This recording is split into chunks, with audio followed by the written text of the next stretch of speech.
Je suis très contente de pouvoir présenter les résultats des recherches qu'on mène et puis de vous proposer d'abord une petite introduction plus générale sur le pourquoi finalement on travaille sur ces questions-là, sur les constats de départ qui nous ont amenés à travailler sur ces questions-là. Donc je suis contente de voir d'ailleurs qu'il y a une collègue, Dina Gross, qui est aussi ici dans la salle et qui participe donc qui a participé aux deux recherches sur lesquelles que je vais vous présenter aujourd'hui et qui pourra d'ailleurs aussi intervenir dans la discussion par la suite. Donc, je vais donc commencer par vous présenter donc, le travail qu'on mène et je vais partir par les constats de départ qui nous ont mené il y a quelques années déjà à travailler sur ces questions. Donc, le constat de départ assez basique est qu'il y a un intérêt politique affiché pour la question de la diversification des orientations scolaires et professionnelles des filles et des garçons. D'un point de vue politique, on affirme qu'on souhaite une diversification, qu'on souhaiterait que les orientations ne soient pas dépendantes des stéréotypes de genre. Il y a dans ce sens plusieurs mesures ponctuelles qui sont prises. Je nomme juste la journée Oser tous les métiers que tout le monde connaît certainement. Mais que malgré cela, malgré cette volonté affichée politique de diversifier les orientations professionnelles, on constate qu'il y a très peu de changements, notamment dans la formation professionnelle. Il y a certains métiers qui se féminisent, mais c'est plus des métiers qui nécessitent un niveau de formation supérieur. On a moins d'évolution dans la formation professionnelle. Donc, à partir de ce constat, il y a deux questions qu'on s'est posées et qui ont structuré, on va dire, le travail qu'on a mené par la suite et donc les deux études que je vais vous présenter aujourd'hui, à savoir finalement de comprendre pourquoi il y a si peu d'évolution malgré cette volonté affichée de changer les choses. Et pour répondre à cette question, il faut s'intéresser aux déterminants finalement de ces orientations. Si on veut comprendre pourquoi elles évoluent peu, on va essayer de comprendre quels déterminants sont derrière le choix d'un métier plus ou moins sexué.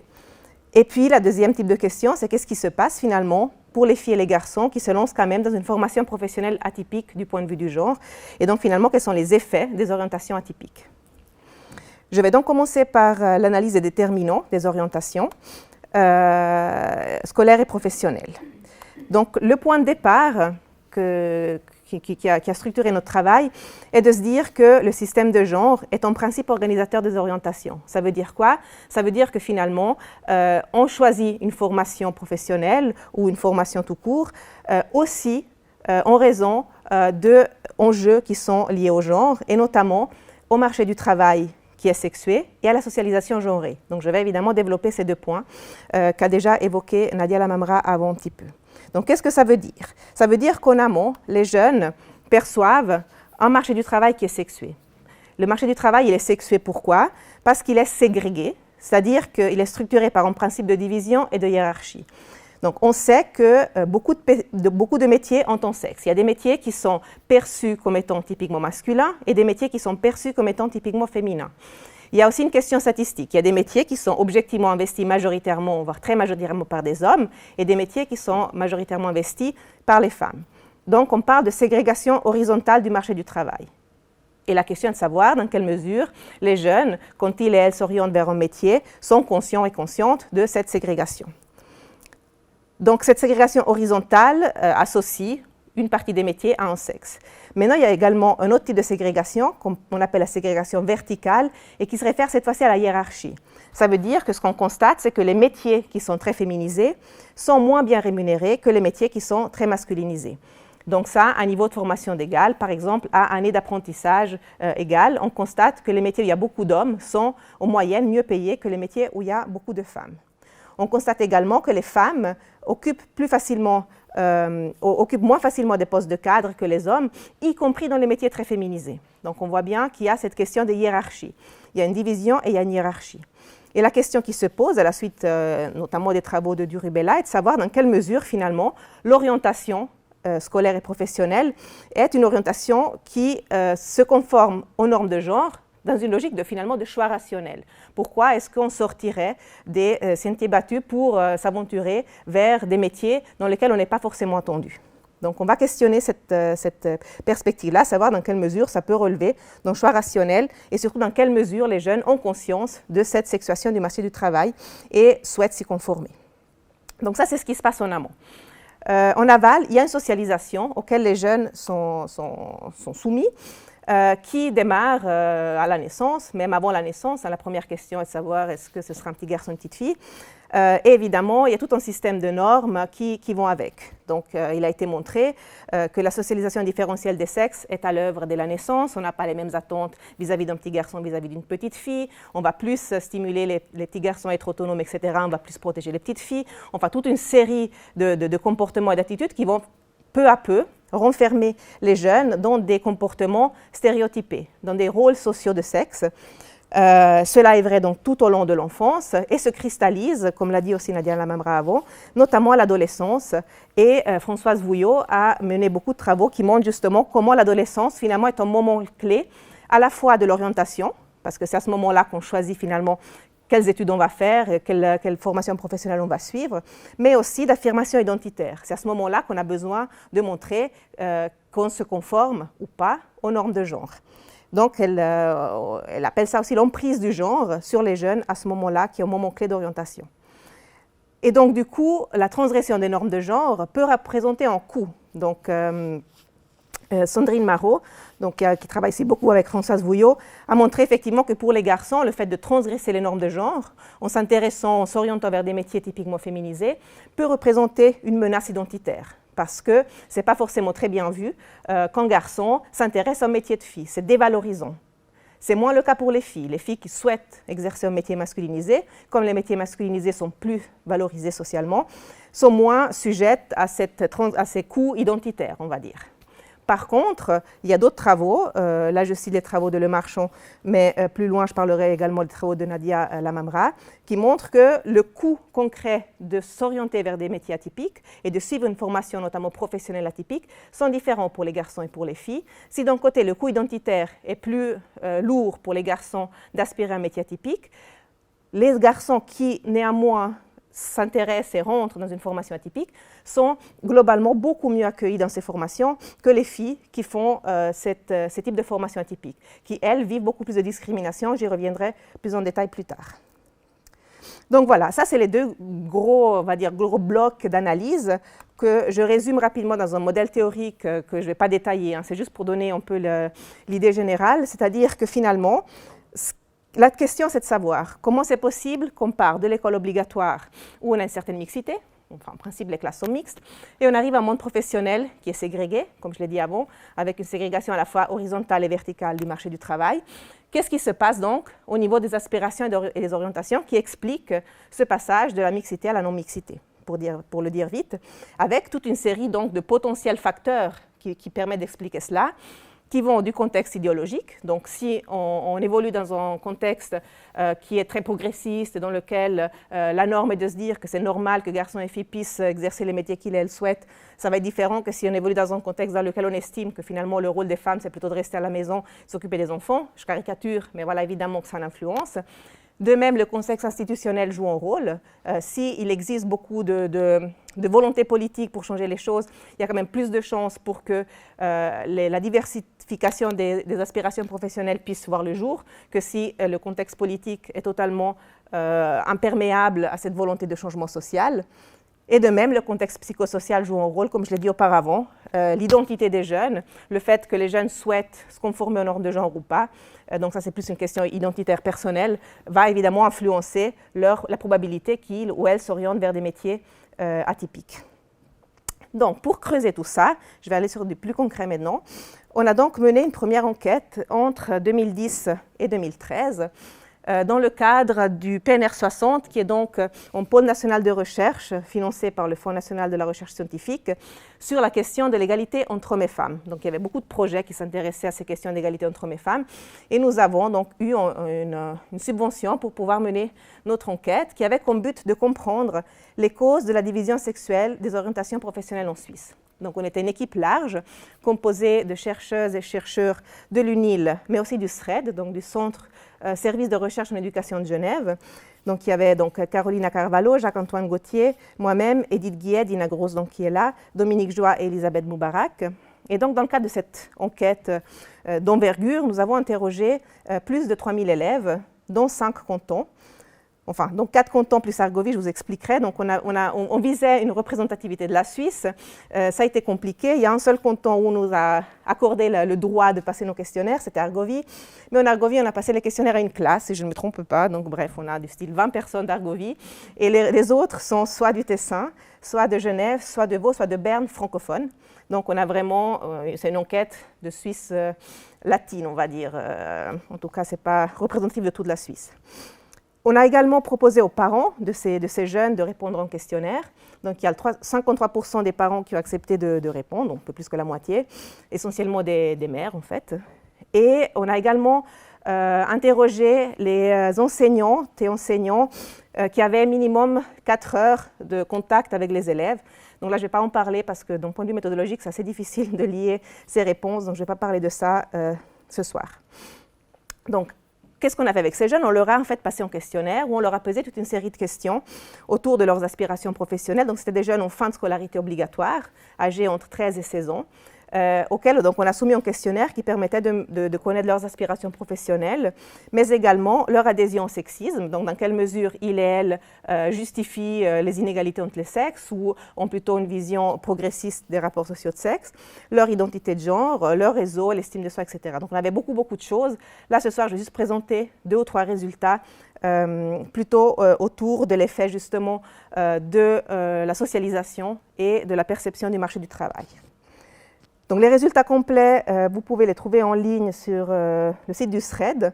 Il y a également un livre qui est sorti récemment à l'École du genre, si jamais quelqu'un est intéressé. Donc, pour venir sur un peu du concret, donc, finalement, qui aspire à des métiers atypiques? Déjà, essayons de voir cela. Donc, nous avons en fait posé une question très générale qui est posée de manière assez large dans beaucoup d'enquêtes, et notamment dans l'enquête PISA, qui est de savoir quel métier, donc on demande aux jeunes qui répondent, quel métier est-ce que tu souhaiterais exercer quand tu auras 30 ans? Donc c'est des jeunes en 13 et 16 ans, je le rappelle. Et donc voilà, les jeunes répondent de manière ouverte au métier qu'ils et elles souhaitent exercer. Et ensuite on recode les différents métiers en fonction du pourcentage d'hommes et de femmes dans chacun de ces métiers. Donc on prend les données de l'OFS et puis on associe chaque métier à un pourcentage d'hommes et de femmes qui exercent ce métier en Suisse. Et donc, quand les filles, par exemple, aspirent à un métier où il y a plus que 70% d'hommes, on estime qu'elles ont une aspiration atypique. Quand elles aspirent à un métier où il y a plus que 70% de femmes, on estime qu'elles ont une aspiration typique. Et puis, quand c'est entre 30 et 70%, on met dans le package aspiration mixte. Alors, qu'est-ce que ça donne? Donc, concrètement, on voit que les filles sont quand même assez nombreuses, 1 sur 5 plus ou moins, à avoir une aspiration qu'on peut considérer atypique. Donc, à dire, moi, j'aimerais à 30 ans exercer un métier qui est majoritairement exercé par des hommes. Chez les garçons, le pourcentage est beaucoup plus bas. Donc, c'est ce que je disais avant. Pour les garçons, le fait d'avoir une aspiration atypique n'est pas forcément quelque chose de très valorisé. Les aspirations mixtes sont très majoritaires du côté des filles, alors que les garçons sont très majoritaires à aspirer à des métiers typiques. Donc ça, c'est quelque chose qui se retrouve dans plein d'autres études, ce n'est pas quelque chose de très nouveau que nous avons montré. Mais voilà, donc on retrouve vraiment ce trend qui veut que finalement, les filles sont plutôt dans des aspirations mixtes, typiques, mais aussi très ouvertes finalement à des métiers atypiques, alors que les garçons, a priori, ce n'est pas leur rêve premier d'exercer un métier très féminisé. Ce qui ne veut pas dire qu'ils ne vont pas finir par faire des formations atypiques, mais à la base, ce n'est pas forcément le truc auquel ils pensent en premier. Maintenant, venons-en donc à voir quel est finalement l'effet de la socialisation. Alors, il y a beaucoup de choses qui pourraient être creusées. Là, je vous montre juste un résultat par rapport à la socialisation familiale.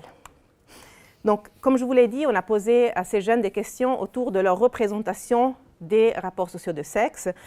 On a utilisé ce qu'on appelle des échelles de sexisme. Donc, on mesure l'adhésion des jeunes au sexisme avec des questions du style c'est normal que les femmes aient plus le rôle de s'occuper des enfants, c'est normal que quand un enfant est malade, c'est plutôt la maman qui va le chercher à la crèche, des choses de ce type-là.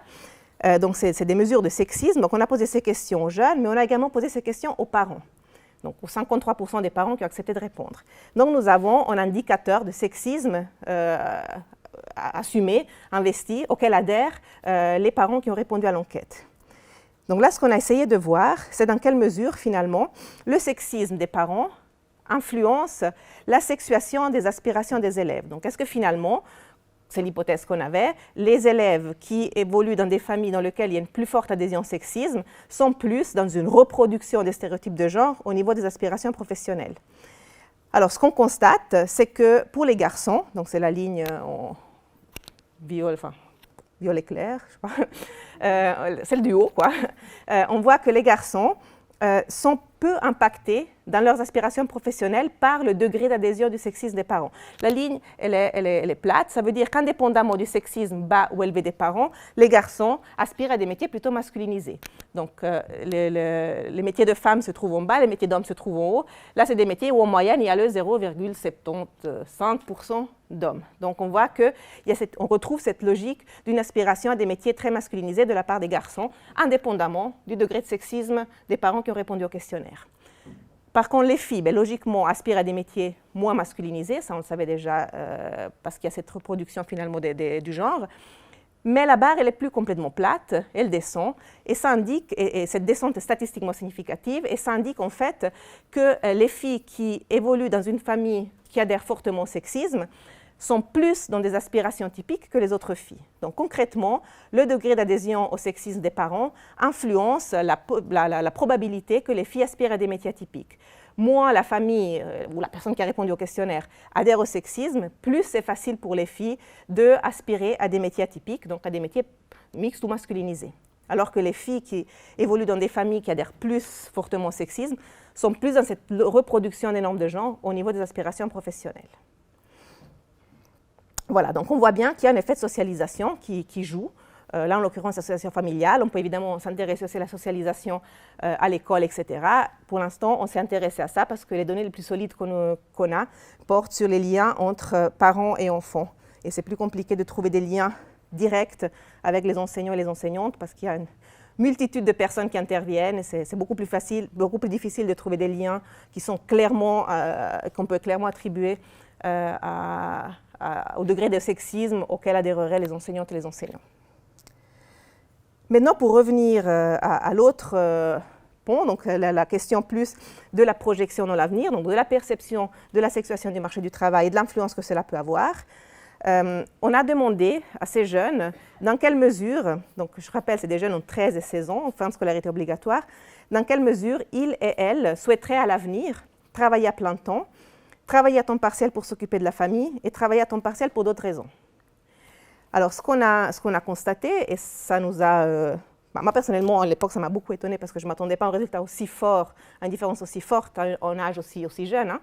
On voit que les filles sont majoritaires, 62,2%, à dire « je souhaite à l'avenir travailler à temps partiel pour m'occuper de ma famille ». Donc, c'est quand même un pourcentage extrêmement important. Donc, il y a vraiment déjà une anticipation de la conciliation famille-travail de la part des filles, qu'on trouve beaucoup moins chez les garçons. Les garçons, ils sont à 36,7%.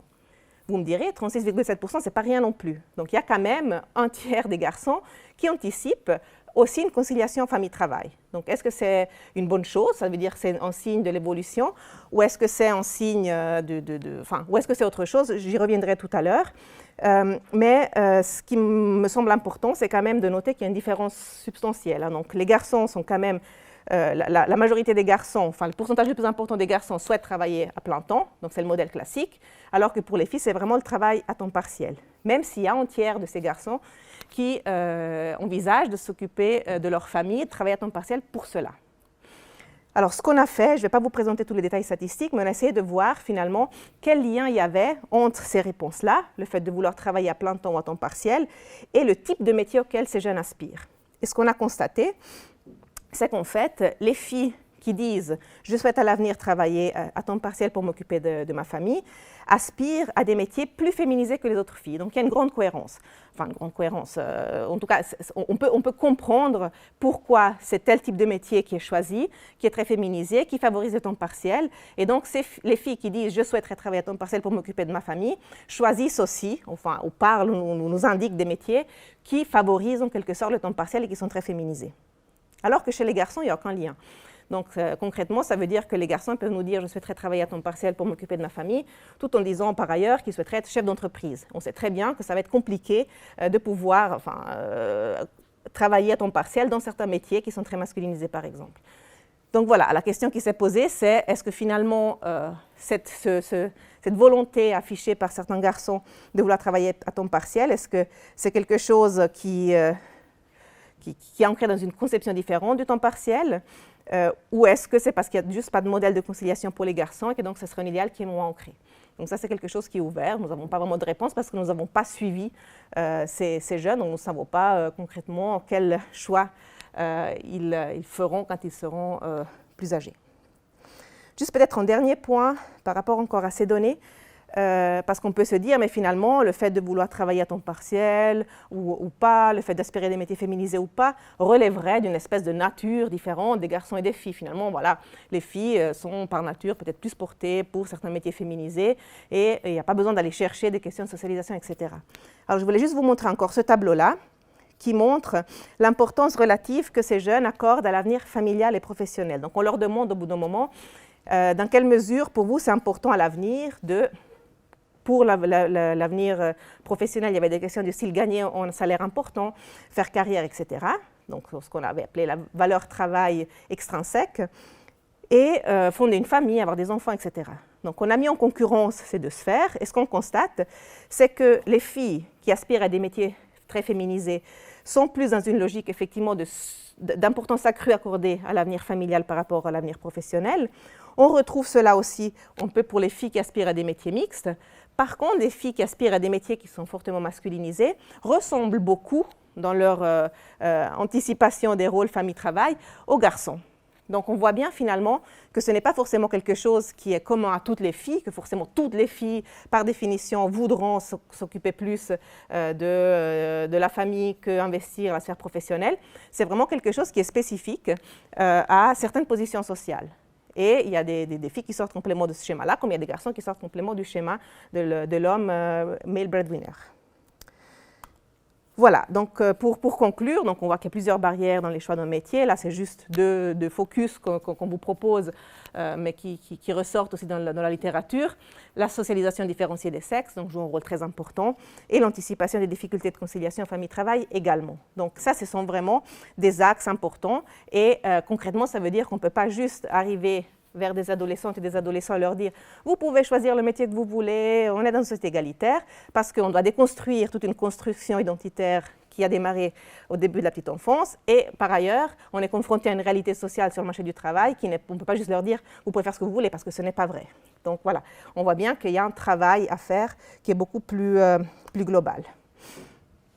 Donc voilà, donc si je résume un petit peu par rapport à cette première étude, on voit que l'adhésion de la famille au sexisme favorise chez les filles des aspirations professionnelles typiques du point de vue du genre, effet de socialisation, que le souhait de travailler à temps partiel pour s'occuper de la future famille favorise chez les filles des aspirations professionnelles plus typiques du point de vue du genre, donc cette anticipation du rôle dans le marché du travail qui est bien perçu comme étant sexué, et avec des contraintes différentes pour les garçons et pour les filles, et que tout ceci, finalement, constitue quand même un facteur important d'inégalité entre les sexes, donc de production et reproduction de ces inégalités, parce que des choix de formation sexuée limitent les possibilités d'insertion professionnelle et de carrière, notamment pour les filles, mais aussi les possibilités de concilier travail et famille pour les garçons. Donc c'est clair que quand on exerce un métier très masculinisé dans lequel le temps partiel est peu acceptable, c'est difficile pour des hommes, même s'ils le souhaitent, de pouvoir investir la sphère familiale.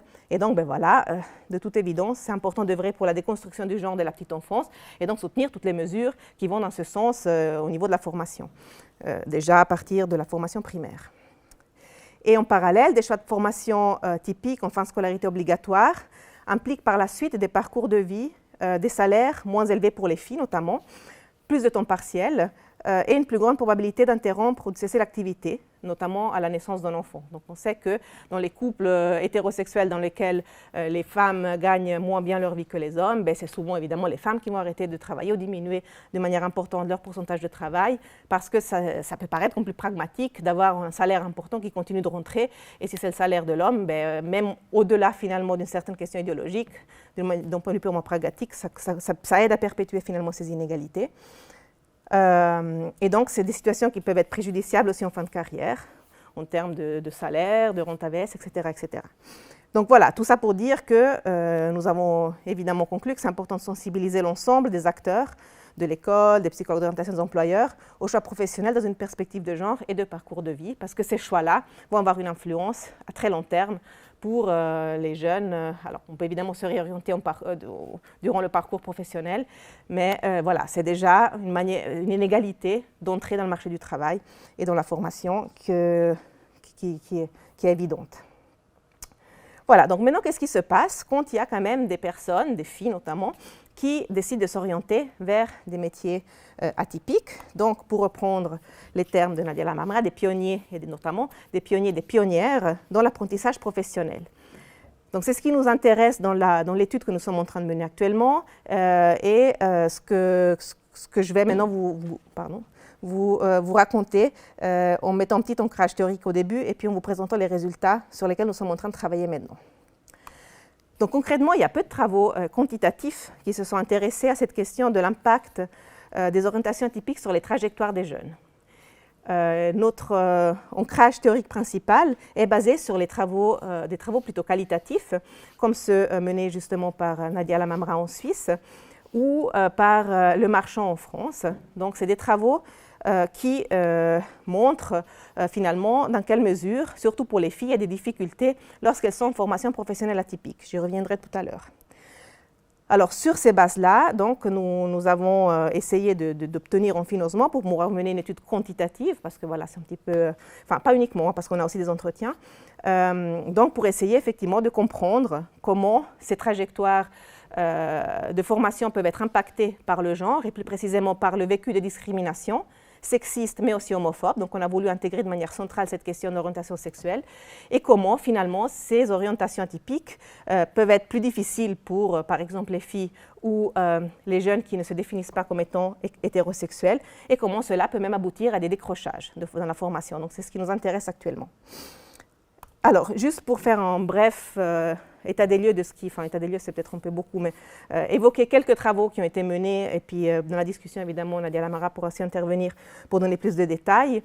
Ce qui a été montré, notamment donc, par Nadia Lamamra, c'est que les pionnières sont plus souvent en rupture d'apprentissage que les autres jeunes et que chez les pionnières, donc chez les filles, les ruptures d'apprentissage sont expliquées par le vécu de discrimination de la part des collègues institutionnels et les conditions de travail difficiles. Alors que les ruptures d'apprentissage chez les pionniers, donc chez les garçons, sont plutôt expliquées par d'autres facteurs, à savoir le manque de perspectives et de reconnaissance sociale, ainsi qu'une mauvaise représentation du métier. Donc on voit que les raisons de changement, de réorientation, de décrochage ne sont pas les mêmes pour les garçons et pour les filles, et qu'il y a cette notion de discrimination vécue qui ressort très bien de ces travaux et sur lesquels nous nous sommes appuyés pour mener les études actuelles, qui ressort du côté des pionnières et pas forcément du côté des pionniers. C'est aussi des choses qu'a montré Clotilde Le Marchand, c'est-à-dire que les filles en formation professionnelle atypique sont vraiment régulièrement victimes de discrimination, de sexisme, alors que les garçons en formation atypique sont plutôt chouchoutés, pour reprendre ces termes, et donc il y a une plus grande facilité d'arriver au bout de la formation pour les garçons, ce qui n'est pas du tout le cas pour les filles. Ce qui a aussi été montré par d'autres collègues, c'est que les stéréotypes de genre sont parfois présents également chez les enseignantes et les enseignants confrontés aux pionniers et aux pionnières. Par exemple, les pionniers, on a tendance à reconnaître leurs compétences professionnelles, c'est des garçons, alors que chez les pionnières, on a plutôt tendance à valoriser le fait qu'elles sont consciencieuses, etc. Donc les renfermer dans des rôles sexués de respect de la discipline, conscience, c'est bien, etc. Donc on remet finalement ces jeunes dans des stéréotypes de genre. Et ça, c'est quelque chose qui me semble important de souligner. Donc concrètement, dans notre nouveau projet, qui est aussi à nouveau financé donc, par le Fonds national pour la recherche scientifique, c'est un projet d'une étude longitudinale qui a lieu à la base en 2019 et 2023. Donc on a démarré en plein début de Covid. Donc la première passation devait être en mars 2020.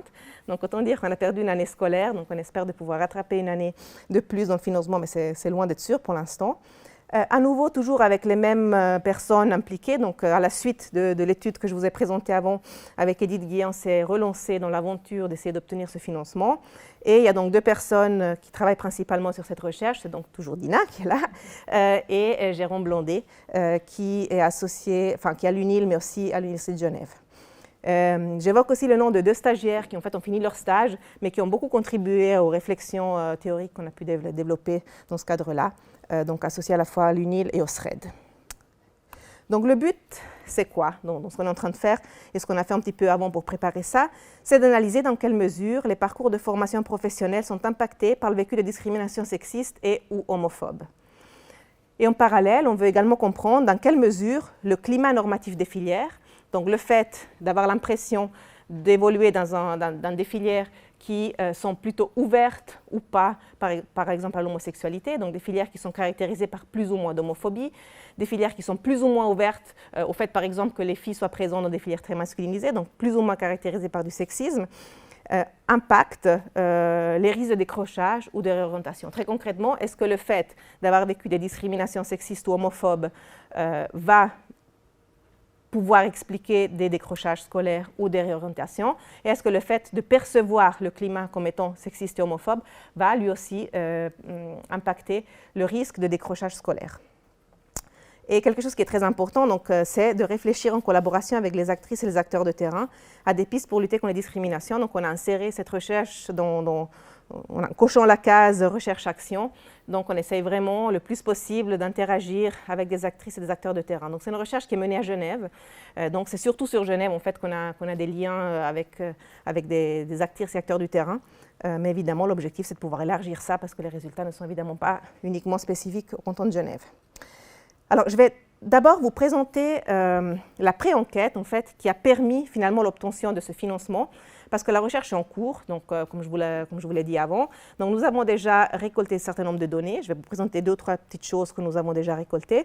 Mais les résultats finalement qui nous ont permis d'avoir ce subventionnement et qu'on retrouve d'ailleurs dans les premières vagues de passation sont grosso modo les mêmes. Donc, en 2017, nous avions mené donc, une première enquête dans le canton de Genève. Donc, on poursuit à nouveau dans le canton de Genève, auprès de 478 apprentis en formation duale dans les filières avec des degrés de sexuation contrastés. Donc, nous avons choisi des filières très masculinisées en construction et technique, des filières féminisées en santé sociale, et puis nous avions également des filières mixtes pour avoir un petit peu un groupe contrôle, on va dire. Alors, on a donc soumis un questionnaire à ces jeunes qui étaient en 2e ou 3e année de formation professionnelle duale dans ces filières-là, où nous avons mesuré toute une série de choses. À nouveau, l'adhésion au sexisme, donc c'est toujours cette même logique que nous avions dans l'enquête d'avant. On pose des questions aux jeunes qui nous permettent de savoir dans quelle mesure ils et elles se distancient des stéréotypes de genre, ils et elles adhèrent à une vision normative du genre, ou ils et elles ont plutôt une vision féministe, de changement social, etc. On avait également des mesures d'adhésion à l'homophobie, donc dans quelle mesure ces jeunes adhèrent ou rejettent des idées homophobes. Nous avions également des mesures d'adhésion à la masculinité hégémonique, donc ça c'est un concept un peu théorique, je ne vais pas m'aventurer trop dans des explications théoriques, mais l'idée c'est de voir dans quelle mesure, pour les garçons, c'est important pour eux de se définir en tant que vrais mecs qui se différencient à la fois des femmes et à la fois des personnes qui ne seraient pas hétérosexuelles. Donc dans l'idée de masculinité hégémonique, il y a vraiment une imbrication du sexisme et de l'homophobie. Un vrai mec, il est hétérosexuel et il ne ressemble surtout pas aux femmes. Donc c'est une masculinité très traditionnelle. Et donc nous avions des questions là autour qui nous permettaient de situer les jeunes par rapport à cette adhésion à la masculinité hégémonique. Et ensuite, nous avons posé des questions sur ce qui nous intéresse de manière principale, à savoir le vécu de discrimination sexiste et homophobe durant l'apprentissage. Donc, nous avons demandé si les personnes ont vécu des discriminations. Et nous avons également demandé à ces jeunes dans quelle mesure ils et elles anticipent des discriminations sexistes et homophobes s'ils poursuivent la formation professionnelle en cours. Et puis, nous avons également posé la question de savoir si ils et elles envisagent d'arrêter leur formation. Alors, juste pour vous donner une idée un petit peu de l'échantillon, donc comment est-ce qu'on sait si les jeunes sont hétérosexuels ou non hétérosexuels? Donc, nous avons vraiment dichotomisé, nous avons les jeunes garçons qui sont attirés exclusivement par les filles qui sont catégorisées comme hétérosexuelles. La même chose pour les filles qui sont attirées exclusivement par les garçons qui sont catégorisés comme hétérosexuels. Et toutes les autres personnes qui sont en questionnement, qui sont homosexuelles ou qui sont bisexuelles, sont catégorisées comme non exclusivement hétérosexuelles. Donc c'est vraiment l'idée d'avoir la norme hétérosexuelle comme groupe dominant et les autres groupes, on n'a pas de toute façon les moyens pour aller plus en finesse dans les analyses. Et ce n'est pas forcément ce qui nous intéresse. Nous, ce qui nous intéresse, c'est de voir dans quelle mesure le fait de se distancer d'une norme qui est l'hétérosexualité peut porter préjudice à ces jeunes. Donc là, ça vous donne juste une idée de l'échantillon. Je ne vais pas détailler forcément ces chiffres, mais je vais tout de suite venir à qu'est-ce que ça donne concrètement par rapport aux résultats. Donc nous avons donc demandé à ces jeunes, nous leur avons poser des questions qui nous permettent de connaître leur adhésion au sexisme, à l'homophobie et à la masculinité hégémonique. Et ce qui nous intéressait, c'était déjà de voir s'il y a des contextes qui sont plus favorables ou défavorables à l'expression de ces différentes idéologies de domination. Et ce qui ressort de manière systématique, et ce qui ressort aussi, je peux déjà l'anticiper dans les résultats que nous avons actuellement, c'est que dans les filières masculinisées, donc dans les filières concrètement de construction sociale dans le canton de Genève, il y a une adhésion au sexisme, à l'homophobie et à la masculinité hégémonique qui est plus importante que dans les autres filières. Donc on voit que c'est des contextes qui sont plus à même de créer un climat qui peut être perçu comme homophobe par les jeunes qui évoluent là-dedans, garçons ou filles. Donc ça, c'est un premier résultat qui est assez important. Donc on voit que la sexuation des filières, donc les filières qui sont très masculinisées, sont des filières où les jeunes, en moyenne, après il y a toujours des jeunes qui adhèrent moins et des jeunes qui adhèrent plus, mais en moyenne, les jeunes adhèrent plus au sexisme, à l'homophobie et à la masculinité. En termes de vécu de discrimination, c'est toujours dans ces filières masculinisées où les jeunes, et en l'occurrence les jeunes filles, anticipent plus de discrimination sexiste. Donc on voit la barre en vert, c'est les filles. On voit que les filles anticipent plus de discrimination sexiste dans l'avenir professionnel de manière générale que les garçons, mais surtout les filles qui sont en formation dans des filières masculinisées. Donc là, on voit vraiment que c'est les filières où il y a le plus de perception d'anticipation de discrimination de la part des filles. On a posé donc les mêmes questions par rapport à l'anticipation des discriminations homophobes cette fois. Et là, les résultats sont distingués pour les personnes qui se définissent comme hétérosexuelles versus non hétérosexuelles. Et ce qu'on se constate, c'est que les personnes qui se définissent comme non hétérosexuelles anticipent plus de discrimination homophobe que les autres, ce qui peut paraître assez logique. Mais c'est surtout vrai dans les filières masculinisées. Donc on retrouve le fait que ce contexte des filières masculinisées amène les jeunes non hétérosexuels à anticiper plus de discrimination homophobe que les autres contextes de formation. Maintenant, par rapport au vécu de discrimination, on a exactement le même pattern, à savoir que les filles disent vivre plus de discrimination sexiste dans les filières masculinisées que dans les autres filières. L'effet est très très net. Donc voilà, c'est un résultat qui ressort. Et de la même manière, le vécu de discrimination homophobe, donc les jeunes non hétérosexuels disent vivre plus de discrimination homophobe quand ils sont dans les filières masculinisées. Donc on retrouve vraiment un pattern qui est très clair et qui semble assez spécifique aux filières masculinisées. Maintenant, quel lien entre tout ça et le risque de décrochage? Donc, comme je vous ai dit au début, ce qui nous intéresse, en tout cas dans l'étude actuelle, c'est vraiment de comprendre dans quelle mesure tout ceci peut mener à des décrochages scolaires. C'est un intérêt aussi politique. Dans le canton de Genève, il y avait une volonté aussi de comprendre est-ce que c'est un vrai facteur de risque par rapport au décrochage. Alors ici, je ne peux pas vous dire si ces jeunes ont ou pas décroché. On a juste demandé est-ce que tu envisages à l'avenir d'arrêter ta formation actuelle. Et ce qu'on constate, c'est que, alors on n'a pas d'effet direct du sexe. Je ne peux pas vous dire que les filles affirment plus vouloir arrêter ou les garçons. Par contre, on a un effet clair de l'orientation sexuelle. Donc les jeunes non hétérosexuels affirment plus avoir l'intention d'arrêter leur formation. Et ce lien-là, qui est donc le lien en bas, est expliqué pratiquement complètement par le vécu de discrimination homophobe. Donc c'est dans la mesure où ces jeunes ont vécu des discriminations homophobes qu'ils et elles envisagent d'arrêter la formation. Alors je souligne que ça, c'est vrai indépendamment des filières. Donc ce n'est pas quelque chose qui est spécifique aux filières masculinisées. Ce résultat-là, il apparaît toutes filières confondues. Donc l'idée, ce n'est pas non plus de dire que le seul filière à problème, c'est les filières masculinisées. Le processus, il peut apparaître dans toutes les filières. Ce n'est pas parce qu'il est plus fort, on constate des différences de moyenne dans les filières masculinisées que dans d'autres filières, qu'on ne peut pas retrouver ce même processus dans toutes les filières. Ce n'est pas spécifique aux filières masculinisées. Voilà, donc pour résumer, les filières masculinisées constituent des contextes de formation caractérisés par plus de sexisme, d'homophobie et d'adhésion à la masculinité. Les filles et les personnes non hétérosexuelles y vivent et y anticipent plus de discrimination que dans les autres filières. Et les jeunes non hétérosexuels sont surreprésentés parmi les jeunes qui envisagent d'arrêter leur formation, et cela en raison du vécu plus important de discrimination homophobe. Et comme je viens de le dire, toutes filières confondues, ce n'est pas une spécificité des filières masculinisées. Voilà, donc ça c'était donc le pré-test qui nous a mené à l'étude qu'on est en train de mener actuellement, qui est donc en cours, qui reprend d'une manière très clair ce qu'on a fait, mais qui évidemment essaie d'approfondir, d'aller plus loin, et surtout qui est longitudinal. Donc là, on avait interrogé les jeunes une seule fois. Maintenant, on a commencé à interroger les jeunes donc en 2020, finalement, enfin entre novembre 2020 et février 2021, quand ils étaient en première année. On est en train de les interroger maintenant, qui sont enfin, on aurait déjà dû terminer, mais ça traîne un petit peu dans certaines écoles. Mais on va bientôt terminer la deuxième année, et puis on les interrogera encore une fois l'année prochaine. Donc l'idée, c'est de pouvoir avoir un suivi de ces jeunes sur 3 ans. Donc par questionnaire toujours, mais en parallèle, on a également des entretiens qualitatifs, à la fois avec des élèves et à la fois avec des professionnels. Donc, comme je l'ai dit, donc, la première passation a eu lieu entre 2020 et 2021. On a déjà des données, donc je vais vous présenter 2 ou 3 petites choses là-dessus. On a également déjà les entretiens, une première vague d'entretiens qualitatifs qui ont été menés, sur lesquels on est en train de travailler plus précisément Dina, donc peut-être qu'elle pourra aussi mettre des compléments par rapport à ce que je vais raconter là.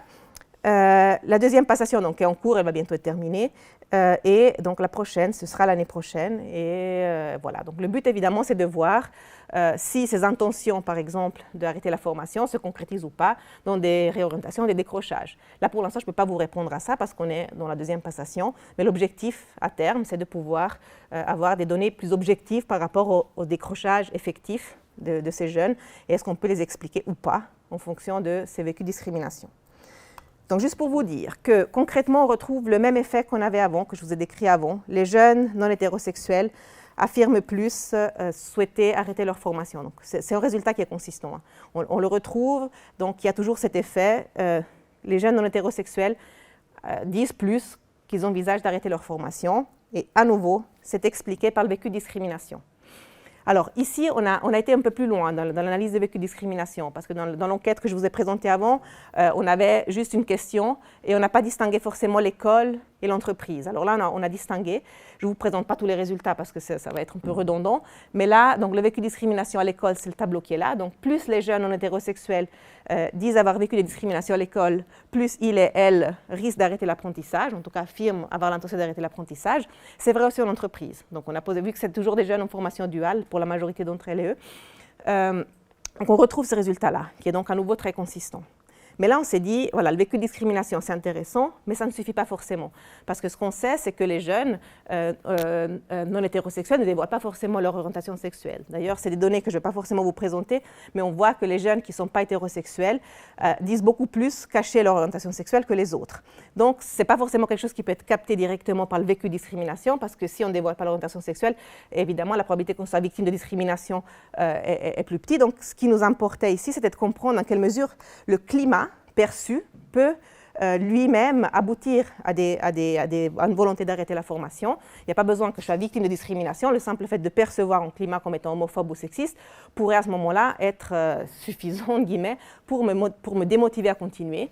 Et là, on se constate le même résultat. Donc effectivement, la perception du climat homophobe, ici en entreprise, mais c'est le même résultat avec l'école, peut expliquer le fait que les jeunes non hétérosexuels ont plus l'intention d'arrêter leur formation. Les jeunes non hétérosexuels qui perçoivent le climat comme homophobe sont plus à risque d'arrêter la formation. Donc on voit vraiment ce double processus. Je prends juste un petit passage qualitatif, mais on pourra en discuter peut-être plus en détail après dans la discussion, pour montrer comment est décrit ce climat homophobe, parce que là on a des questions fermées dans le questionnaire. Donc c'est une jeune qui dit ouais, c'est possible que dans un endroit où il n'y a que des hommes, ce côté un peu meute, ça va peut-être influencer un harcèlement plus prononcé dans le bâtiment. Donc c'est par rapport aux questions de discrimination envers les personnes LGBT. Donc on retrouve cette idée chez les jeunes, eux-mêmes, de se dire que dans certaines filières, on retrouverait plus d'homophobie. Et voilà, effectivement, on retrouve dans les résultats quantitatifs à nouveau que les filières masculinisées sont caractérisées par plus de sexisme et plus d'homophobie. Donc c'est vraiment un résultat à nouveau qui est très consistant et qui revient. Alors là, ce qu'on souhaiterait faire, là je n'ai pas encore les résultats à vous présenter, mais c'est sortir de l'analyse de comparaison uniquement entre filières masculinisées et féminisées, avoir des niveaux d'attribution du climat sexiste et homophobe à un niveau supérieur, indépendamment finalement du fait que c'est des filières construction et technique, etc. Parce que notre but, ce n'est pas du tout de dire c'est qu'en construction et technique, il y a des discriminations, parce que ce n'est pas vrai. Mais c'est que le fait d'être dans un contexte qui est caractérisé par plus de sexisme et d'homophobie, même si c'est dans des filières de santé sociale, peut avoir le même impact. Donc sortir un peu notre but, c'est vraiment pas de stigmatiser certaines filières par rapport à d'autres. Donc ça, c'est quelque chose qui va arriver. Donc concrètement, on retrouve donc, avec ces premiers résultats que l'homophobie amène à un risque de décrochage potentiel. À nouveau, on est dans les intentions d'arrêter. On n'a pas encore les données pour vous dire ces personnes ont effectivement arrêté ou pas. Mais on retrouve effectivement l'idée que les élèves qui ne sont pas hétérosexuels vivent plus de discrimination que les élèves hétérosexuels et perçoivent le climat d'entreprise comme plus homophobe. Que les intentions d'arrêter la formation sont les plus élevées parmi les élèves non hétérosexuels et qu'il y a un double processus qui peut expliquer cela, le vécu de discrimination homophobe, comme nous l'avions déjà vu dans le pré-test, mais aussi la perception du climat de l'école et de l'entreprise comme étant plus homophobe. Et puis que les filières masculinisées, on retrouve ce résultat-là, sont caractérisées par plus de sexisme et d'homophobie. Voilà, donc j'en arrive maintenant à une ouverture à la discussion, parce que le but, ce n'est pas non plus de vous assommer avec des données. Donc tout ceci nous amène à réfléchir à beaucoup de choses. J'ai juste sélectionné 3 points, mais on peut évidemment ouvrir la discussion de manière beaucoup plus large. Une première question qu'on a beaucoup discutée en équipe et qu'on a aussi discutée avec nos partenaires donc, de terrain. On a souvent constaté, et on le retrouve aussi dans les discours des élèves qu'on a interrogés par entretien, l'idée que finalement, l'école est neutre, tout va bien, que voilà, qu'on n'est pas homophobe, on n'est pas sexiste. Ce qu'on croit, hein, évidemment, que les personnes qui nous disent ça pensent vraiment ne pas être homophobe, ne pas être sexiste, là n'est pas la question. Mais la question est de savoir, est-ce que ça suffit? Est-ce que finalement, avoir une position neutre qui dit, voilà, évidemment, on ne va pas promouvoir des idées homophobes ou sexistes, est suffisant pour aller vers plus d'égalité, plus d'inclusion? Donc la question justement de savoir si c'est une neutralité de façade, on va dire, qui n'est pas investie et suffisante, notamment quand ça implique un évitement de certains sujets. Ou est-ce qu'il faudrait plutôt assumer que ces questions-là sont centrales, on discuter avec les jeunes, en faire un sujet politique, un sujet assumé au niveau des écoles et des entreprises. Donc ça, c'est la première grande question qu'on essaie de discuter donc, avec nos partenaires aussi, avec qui on est en contact donc, canton de Genève. Après, des conseils, des suggestions, enfin, qui sont d'une évidence totale peut-être, mais qui sont quand même importants de poser, à savoir que c'est vraiment important de pouvoir soutenir toute forme de soutien aux victimes de discrimination sexiste et homophobe, mais au-delà de l'intention aussi, avoir des procédures claires, avoir des personnes de contact claires. Ça, on a pu voir avec la discussion avec l'OFPC du canton de Genève que les jeunes ne savent pas forcément à qui s'adresser quand ils ou elles vivent des discriminations. Donc, avoir clairement des institutions, des personnes de contact, avoir des procédures explicites, qu'est-ce qu'il faut faire. Alors voilà, ça ne sera pas forcément suffisant parce que comme on l'a vu avant, ce n'est pas uniquement quand on a vécu des discriminations qu'on peut objectives, etc., on peut aller faire une dénonciation pénale, etc., que les problèmes se posent. C'est plus aussi déjà au niveau d'un climat. Mais le fait de savoir que si je vis des discriminations, je peux les dénoncer, évidemment, ça participe à une évolution de la situation.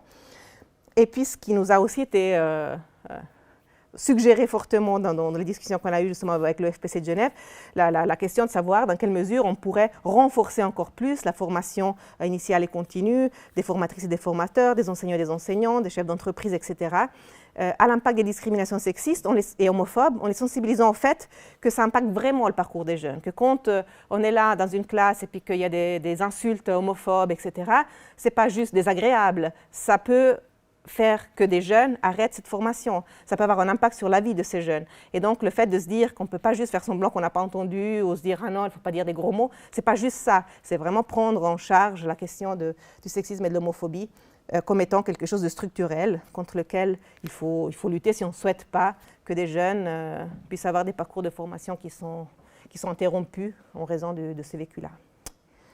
Voilà, c'est plus ou moins ce que je voulais vous dire.